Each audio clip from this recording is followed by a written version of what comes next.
எல்லாரும் எப்படி இருக்கீங்க? இப்போ உருளைக்கிழங்கு சட்னி இது பூரிக்கு எப்படி செய்யலான்னு பார்க்கலாம்.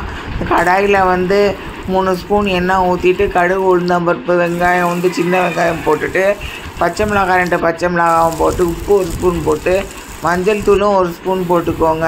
நல்லா வதக்குன்னு வதக்கிட்டு தண்ணியை ஒரு 1/2 லிட்டர் தண்ணி எடுத்து அதில் ஊற்றிட்டு அதுக்கப்புறம் இந்த உருளைக்கிழங்கு இந்த மாதிரி வெட்டி வச்சுட்டு அதை குக்கரில் 1 விசில் வச்சு எடுத்துக்கோங்க. எடுத்துகிட்டு அதுக்கப்புறம் இந்த தோலெல்லாம் உரித்து வச்சுருங்க. இது விருதுநகரம் ஆச்சி சமையல் தமிழ். சப்ஸ்கிரைப் பண்ணுங்கள், லைக் பண்ணுங்கள், ஷேர் பண்ணுங்கள். நன்றி.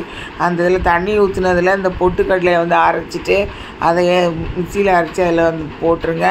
அதுக்கப்புறம் இந்த வேக வச்ச அந்த உருளைக்கிழங்கை எடுத்து அதை அமுக்கி நல்லா அதை ஸ்மாஷ் பண்ணிவிட்டு அதையும் போட்டு அதையும் விட்டுருங்க. இதை மாதிரி செஞ்சு சாப்பிடுங்க. இப்போ கோதுமை பூரி எப்படி செய்யலான்னு பார்க்கலாம். அது கோதுமை மாவு என் மெஷரிங் கப்பில் 2 கப்பு எடுத்தாச்சு. அதுக்கு இந்த ஃபுட் ப்ராசஸரில் இந்த பிளேடு சப்பாத்தி பணியிற இதை பிளேடை போட்டுட்டு அதில் 2 ஸ்பூன் உப்பு போட்டுக்கோங்க. 2 மெஷரிங் கப்புக்கு 1 கப்புக்கு ஒரு ஸ்பூன் போட்டுக்கோங்க.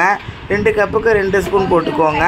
அதுக்கப்புறம் அந்த மாவெல்லாம் அதில் போட்டுட்டு அந்த மிக்சியில் வச்சுட்டு அதை ஆப்ரேட் பண்ணுங்கள். அப்போ அந்த உப்பு எல்லாம் ஒன்றா கலந்துடும். இது வழியை தண்ணி எடுத்து கொஞ்சம் கொஞ்சமாக ஊற்றுங்க.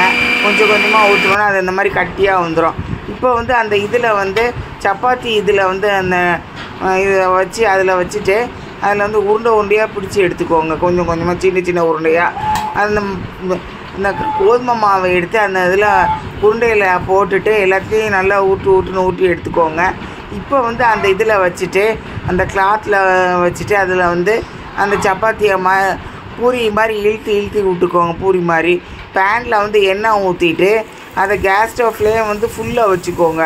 நல்லா ஆவி நல்லா ஹீட் ஆனதுக்கப்புறம் அந்த பூரியோட மாவை போடுங்க. இந்த மாதிரி கண்கரண்டியை வச்சு அந்த மாதிரி அமுக்கி விடுங்க. 2 பக்கம் அந்த மாதிரி வேக விடுங்க. வேக விட்டுட்டு அதுக்கப்புறம் எடுத்து அதை தனியாக ஒரு எண்ணெய் வடிகிறதுல வச்சுருங்க. நான் தோசைக்கல் இது மேலே வைக்கிறேன். மாவு ஊற்றும் போது அது கொஞ்சம் ஏதாவது வறுக்கும்போது இதாக இருக்கும்னு சொல்லிவிட்டு தோசைக்கல் மேலே வைக்கிறேன். உங்கள் இஷ்டப்படி நீங்கள் வச்சு இந்த மாதிரி சமைச்சு குழந்தைங்களுக்கு கொடுங்க. பெரியவங்களுக்கு உடம்பு நல்லா இருந்தால் பெரியவங்களுக்கு கொடுங்க.